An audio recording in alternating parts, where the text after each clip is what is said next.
Iyabo Ojo gbéná wojú Lizzy Anjorin ní Lizzy bá gbọ̀n jìnnìjìnnì. Ẹ wá wo ohun tí Portable olórin ṣe fún ìyàwó rẹ̀ tó mú káwọn èèyàn pariwo.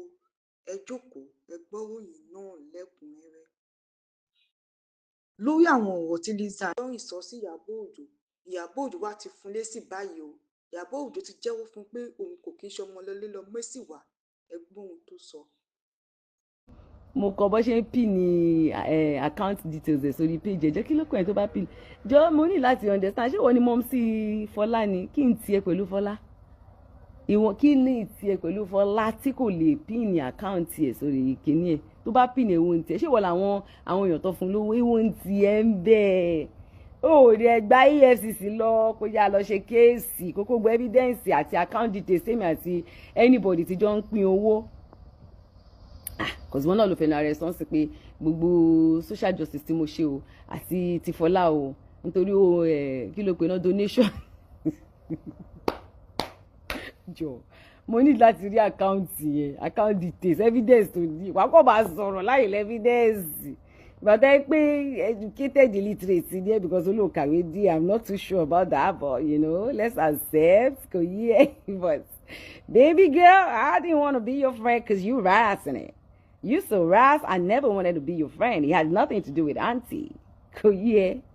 Àwí tó ní ìwò kí come for your bully èèyàn. Farida tó ń ta cream tó come for nǹkan. Harmony Gardens ìbílẹ̀ tó come for nǹkan. Tí wọ́n bá ti ń báyàn jà, gbogbo ẹ̀ tó bá ti súnmọ́ ẹni yẹn, ìyẹn ló máa bá jà tán torí pé kí ni? Mọ̀mísí mi, my area mama, my mọ̀mísí ìyọba ńlá tó page 30 sọdún ẹ tó drag mi gbà ẹ̀mí ṣe máa sunkún giri ṣọmọ èèyàn tó drag mi tó gbà ní sáìdì ọ̀dọ̀ tí èmi ò ṣe máa ké pé wọ́n drag mi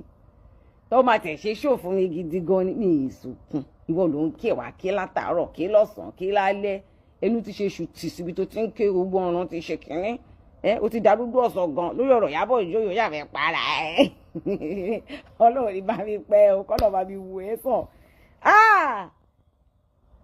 kọ́nà bá mi wò ẹ́ o tún sọ mi o ní pé òǹkù àjàlá lọ́ọ́ bẹ́ẹ̀ kò fi mi sínú iṣẹ́ Ọlọ́run ṣe òǹkù àjàlá ò tí kò wà láàyè òǹkù àjàlá ló bẹ̀ mí lọ́ọ́ bẹ́ẹ̀ àbí wọ́n lọ gbé script lọ bá wọn tó bẹ̀ wọ́n kọ́ pè mí kọ́ parí ìjà òǹkù àjàlá bẹ̀ mí ni wọ́n dẹ̀ wà láàyè kọ́ jáde kọ́ wá sòótọ́ ọ̀rọ̀ wọ́n bẹ̀ mí kí wọ́n á nu iṣẹ́ ẹ̀ ní ẹ̀bẹ̀ yẹn pọ̀ ìwọ gan pẹ̀lú àwọn tó bẹ̀bẹ̀ kò yẹ ó bẹ̀bẹ̀ ní because ó fẹ́ fi mí tajà ń gbà yín ó bẹ̀bẹ̀ ní baby girl ó bẹ̀bẹ̀ ní kò yẹ bí àwọn problem tèmi ní pẹ̀lú wọn ọmọ problem tèmi pẹ̀lú wọn ìyá mi tó bú àwọn ọmọ mi tó bú òun ni problem tèmi ní pẹ̀lú wọn torí bá tèmi ṣe live show tèmi ní ìdárúkọ ẹ̀ mo ṣe fàájì tèmi lọ ni mo dẹ̀ mímì káwọn èèyàn ní ìdẹ̀ fi ṣèjà ìwọ ló gbéjà wá torí inú ẹ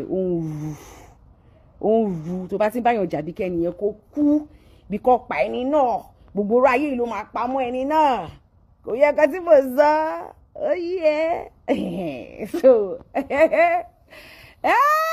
ní sọ́sọ́ onírọ̀ ó pàṣẹ gé bòtòbòtò nínú rọ̀ a máa ṣe jọ àti EFCC o àti NCCC o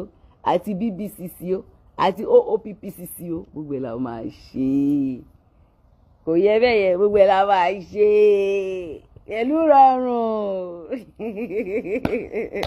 ara ló ń ta ẹ́ ìwọ lórí ṣe wàá ṣíṣe láàárọ̀ lọ́sàn láàrin ara ló ń ta ẹ́ tẹ́ ló ṣe mú àtàmọ̀ mo ṣàṣe gbogbo ẹ̀ òfo ló máa bá ń bẹ̀ wàláì lórí ọ̀rọ̀ mi ó máa mófò ní kò yẹ bẹ́ẹ̀ yẹ òfò gidi ló máa mú ọmọ pé wọ́n ló ráyè èmi ò ráyè Facebook mi wà monetize Instagram mi wà monetize TikTok mi wà monetize ìwọ ló ráyè tó máa ṣe show láti àárọ̀ ọ̀sán alẹ́ ọjọ́ kejì ọjọ́ kẹwàá ọjọ́ 20 ọjọ́ 50 ọjọ́ 100 onírọ́ ni ẹ́ àwọn fans ẹ tó bá ti ń sọ̀rọ̀ kọ́ máa bí ẹ pé show wà ní evidence irọ́ pọ̀ manipulator ni ẹ́ manipulator irọ́ pọ̀ kò sí kẹ́tọ́. gbajúgbajà olórin ìyẹn Habib Òkìkíọlá Badmus táwọn tiẹ̀ ń pè ní Portable ti dá ọ̀kan lára ìyàwó rẹ̀ lókòwò nípa ṣíṣí ṣọ́ọ̀bù tí wọ́n ti ń ta aṣọ àti nǹkan aṣaralóge ìyẹn Àṣàbí Simple tó tún jẹ́ òṣèré tíátà ilé wa. Èyí tó mú kárábìnrin náà kínú ẹ̀ dùn tó sì dúpẹ́ lórí ìkànnì ẹ̀rọ ayélujára rẹ̀ wípé Portable ní àrídùnnú òun tó sì dúpẹ́ lọ́wọ́ ẹ̀ pé ó yọjú síbi ìṣílé ṣọ́ọ̀bù náà bó tilẹ̀ jẹ́ pé ojú rẹ̀ dé fún iṣẹ́ tó sì dúpẹ́ fún àtìlẹ́yìn tó ṣe fún ní gbogbo ìgbà. Ó wá fi kún ọ̀rọ̀ rẹ̀ wípé òun nífẹ̀ẹ́ Portable gan ni o, kí Ọlọ́run kó túbọ̀ bùkún fún un àti pé kò ní mọ́ àlá ohun tó dára àti pé ó jẹ́ àpẹẹrẹ ṣíṣiṣẹ́ kárakára àwọn ọ̀rọ̀ ìfẹ́ àti ìmoore ìyàwó Portable fi dúpẹ́ lọ́wọ́ rẹ̀.